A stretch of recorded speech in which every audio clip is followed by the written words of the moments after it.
बिस्मिल्लाहिर्रहमानिर्रहीम। जैसा कि आपको मालूम है कि इनकम टैक्स ऑर्डिनेंस 2001 के अंदर जो सेक्शन 114C है, 114C है, उसके अंदर एलिजिबल पर्सन और इन एलिजिबल पर्सन की डेफिनेशन क्या कहते हैं बताई गई है। और उसके हवाले से इंपॉर्टेंट चीज़ें बताई गई जो एलिजिबल पर्सन है। Section 114C sub section 5 clause B, यह हम अपने लास्ट वीडियो में डिस्कस कर चुके हैं। आज जो हम डिस्कस कर रहे हैं वो इन एलिजिबल पर्सन है। इन एलिजिबल पर्सन की डेफिनेशन इनकम टैक्स ऑर्डिनेंस का section 114 sub section 5 clause D के अंदर क्या कहते हैं बयान किया गया कि ऐसा बंदा इन एलिजिबल पर्सन होगा कि अगर क्या कहते हैं वो फॉर एग्जाम्पल आज यानी 2025 टैक्स ईयर है, इसमें कोई प्रॉपर्टी बाई करना चाहता है, लेकिन क्या कहते हैं उसने जो है वो लास्ट ईयर के 2024 के रिटर्न्स को फाइल नहीं किया है। तो ऐसा बंदा जिसका रिटर्न क्या कहते हैं फाइल नहीं किया है, वो बंदा क्या कहते हैं एलिजिबल पर्सन कहलाएगा। उसके साथ ये तो पहले भी कंडीशन थी कि जी कोई बंदा अगर क्या कहते हैं फाइल नहीं करता था रिटर्न, तो उसके बाद नॉन फाइलर के रेट अप्लाई हो जाते थे। लेकिन अब क्या कहते हैं ऐसा नहीं है, या लोग ये करते थे कि जी पहले वो पिछले साल के रिटर्न्स को फाइल कर लेते थे, फिर फाइलर बन जाते थे, फिर प्रॉपर्टी क्या कहते हैं एक्वायर कर लेते। तो अब ऐसा नहीं होगा। अब अगर क्या कहते हैं किसी बंदे ने लास्ट ईयर का टैक्स रिटर्न क्या कहते हैं फाइल नहीं किया है, तो अब वो फाइल करने के बेस के ऊपर क्या एलिजिबल नहीं होगा, बल्कि वो स्ट्रेट अवे इनएलिजिबल हो जाएगा, इसलिए उसने लास्ट ईयर का रिटर्न फाइल क्या कहते हैं नहीं किया है। अब वो एक अलग कंडीशन है कि जी अगर कोई बंदा फाइल करना चाहता है, फर्स्ट टाइम फाइलर अगर बन रहा है, तो उसका सेपरेट प्रोसीजर है, वो हम कभी और डिस्कस करेंगे। अभी हम इनएलिजिबल पर्सन पर डिस्कस करेंगे। इनएलिजिबल पर्सन की डेफिनेशन है section 115 sub section 114C sub section 5 clause D के अंदर।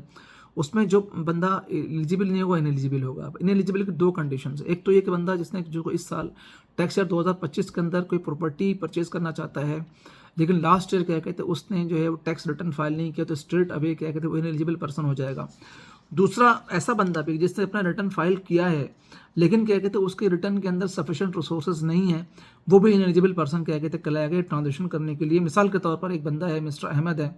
उसके पास क्या कहते हैं 100 मिलियन के क्या कहते हैं उसने अपने कैश एंड कैश इक्विवेलेंट्स के कहते शो किए हैं बैलेंस शीट के अंदर लास्ट ईयर को जो रिटर्न फाइल किए हैं, और अब वो क्या कहते हैं एक ऐसी इमूवेबल प्रॉपर्टी खरीदना चाहती है जिसकी वैल्यू क्या कहते हैं 200 मिलियन है, 300 मिलियन है, जो भी है उससे ज़्यादा है, जो कि क्या कहते हैं उसने जो है वो उसके पास रिसोर्स डिक्लेयर किए थे। तो इवन क्या कहते हैं वो फाइलर है, लेकिन उसके बावजूद चूँकि इनसफिशिएंट रिसोर्स उसके जो है वो टैक्स रिटर्न्स के अंदर डिस्क्लोज हुए हैं, तो इसलिए ऐसे पर्सन को भी इनएलिजिबल कैटेगराइज क्या कहते हैं कर दिया गया है।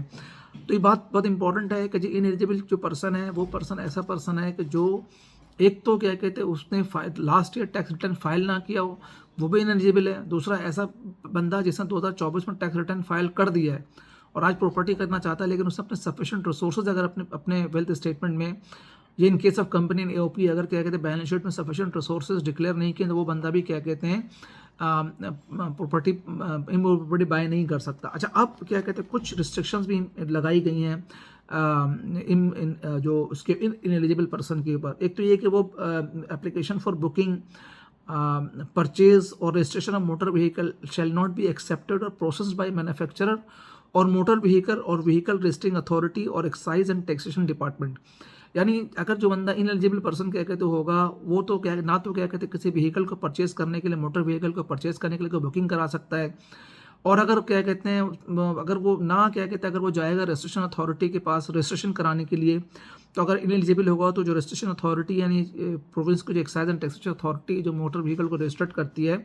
वो उसकी मोटर व्हीकल को रजिस्टर्ड भी नहीं करेगी।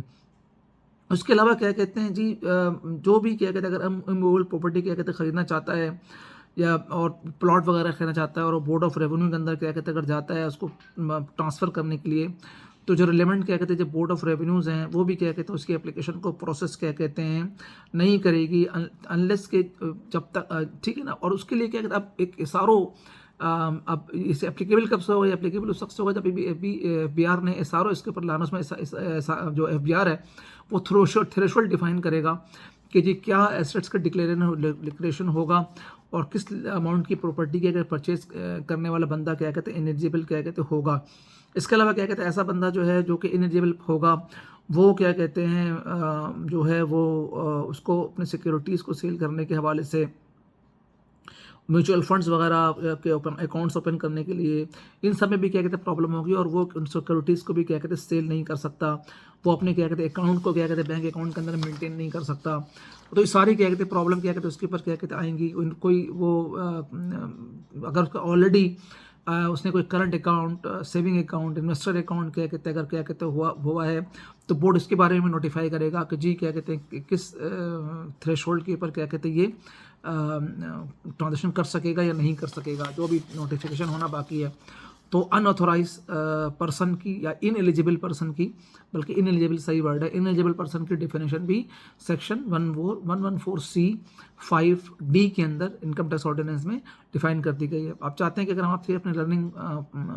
प्रोसेस को शेयर करते रहें तो हमारे चैनल को लाइक भी कीजिए और सब्सक्राइब भी कीजिए। Thank you very much.